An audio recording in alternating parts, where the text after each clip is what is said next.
Hello, everyone. I'm certified natural healthcare practitioner Erin Thole, and today I'm going to talk to you about the Dutch Hormonal panel, which is the panel that I do in my office to look at stress hormones, sex hormones, methylation, neurotransmitters, the whole gamut, everything that has to do with those things. So I've been asked by a few clients to actually do this video and really explain in detail this panel and what it can actually do for you, what it all entails, why it's better than a blood test, all of that. So today we're going to dive deep into the Dutch hormonal panel by Precision Analytical.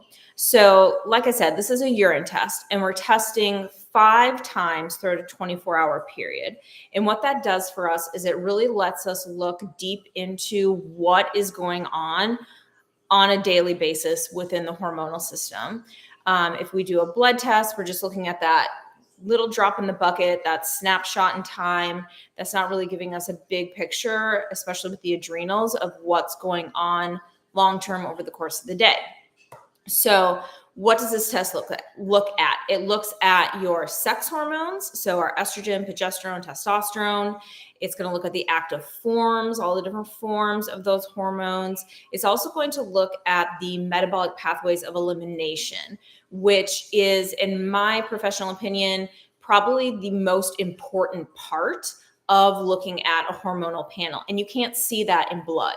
So in blood, we're only going to be able to see a small portion of the picture of what's going on. We can see the total hormone. We can see some active forms of the hormone. That's about it. In a urine test, we can see total hormone, active forms of all of the hormones, their metabolic pathways of elimination. So what road is the body using to get these hormones out once they're used up? Is it using a pro-inflammatory or an anti-inflammatory pathway? And for a lot of people, therein lies the issue. It's not in the total hormone itself, because I have plenty of clients, most clients who have had hormonal testing in a blood test, when they come to me and they're still struggling with hormonal issues, and they come to me and they say, hey, I've had hormonal testing, but everything is normal, but I don't feel normal, obviously. Otherwise, I wouldn't be, continuing to seek all these different options and having all this testing done in the first place. So that is a point of frustration for a lot of people, constantly being told that, oh, you're normal, it's fine, it's just because of your age, things like that. I feel like that's really demeaning to people, and it really takes what they're experiencing within their health and just kind of like poo-poos it. And so that really bothers me, because we really want to, or I do anyway, as a healthcare professional, want to be able to take what someone is telling me as the truth, because they're living in their own body and experiencing this, and then actually figure out what's going on, So the Dutch test helps us to do that. Because in the blood, like I said, we're going to see a lot of things coming back as normal. The blood is the last thing to change for the vast majority of things. So a lot of times blood tests, if we're just looking at the red blood cells, it's not going to really give us a lot of information, because it's not going to change until, you're in dire straits. Basically, the adrenal cortex isn't really going to show up as an issue in a blood test until the adrenals are almost completely shot. So that's a problem, So in the urine test, we can see from an adrenal standpoint, which is glands located above the kidneys that helps to deal with stress. And they also make a lot of hormones and things of that nature. And those hormones are going to kind of ebb and flow throughout the day based on your stress level, your sleep, all these other things. So we want to be able to look at those stress hormones throughout the course of the entire day. I don't want to just look at it at 8 o'clock in the morning when hopefully your cortisol level is, at a higher level, because you're getting up and going, getting ready for the day, and then in the afternoon, that's when you hit that slump and you completely tank and everything's in the toilet. Well, I want to see what's happening there with the adrenal glands at that point in time. So with this test, we'd be able to take a sample right away when you wake up, 2 hours later, about lunchtime, dinner time, right before bed, so that we can see what's going on throughout the day. A lot of times people's adrenals start off fine in the morning, and then they just completely nosedive and they're struggling, by 2 o'clock. They're reaching for the caffeine, for the coffee. Their attention span goes out the window. Their patience level goes out the window. They can't focus anymore. They need a candy bar, something like that. So, this can play into a lot of symptoms, just in general with how your body feels energetically, but also into your food choices. So a lot of people think, I can't lose weight because I don't have enough willpower. By 3 o'clock, I throw everything out the window, even if I've been eating well, all day or doing good all day. 3 o'clock, out the window. I'm reaching for the candy. After dinner, I'm eating a pint of ice cream. A lot of it doesn't boil down to willpower. A lot of it boils down to what your hormones are doing. So we can really nourish and feed those adrenal glands and get them back on point, and address some other issues that are going on with the hormones. Then we don't have that issue anymore. So that's another way that this test can be super, super helpful. It's also going to look at something called methylation, your body's ability to regenerate itself in a healthy way. So how well does your body break itself down and rebuild itself on a continuous basis? So this is really, really important in DNA expression. If you're building healthy cells or abnormal cells and things of that nature, how well do you age? All of that good stuff. It's also going to look at our neurotransmitters, which are those feel-good hormones. So you actually make more of those hormones in your gut than you do in your head. So a lot of these issues that we see as like mental health issues are actually originating as the root cause from the gut. So we're going to be able to look at those neurotransmitters as well. For the sex hormones, a lot of people, we have to look at, okay, whether male or female, we have to look at what is your estrogen doing and what is it doing in relation to your other sex hormones, your progesterone, your testosterone. Men have testosterone. They also have estrogen. They also have progesterone. And same with women. We have higher amounts of estrogen and progesterone than men do, but we also have testosterone and we need testosterone as well. So whether you're male or female, you have all three of these hormones. We just want it to be in the appropriate ratios for health within your body, no matter what your age is. And so due to certain lifestyle factors, as we're growing up, different medication uses, your sleep, things of that nature. Sometimes these hormones just get kind of wonky. Pregnancy is something that'll definitely do that to women, make these hormones kind of crazy. Obviously menopause and things like that. And men have andropause, which is, something that's not really talked about all that often, but I think it's beginning to be a little bit more recognizable where, you hit a certain stage in life and it's like the counterparts somewhat to menopause. So this panel can really help us to determine, what is my testosterone doing? Is it being made into its active form? Is my body actually able to use it? If we're just looking at that total hormone, okay, well, is the body able to make it into its usable form in the liver and in the gut? I don't know. Let's see. We need to do a urine test to be able to see that. And then same with those metabolic pathways of elimination. The biggest issue that we typically see is with estrogen in both men and women. So you have these three metabolic pathways that help to get estrogen out of the body. So I describe them as roads, basically. So you can use an anti-inflammatory road, you can use an extremely inflammatory road, or you can use a road that is kind of in between those two. It's not anti-inflammatory, but it's not as detrimental as, the extremely pro-inflammatory road.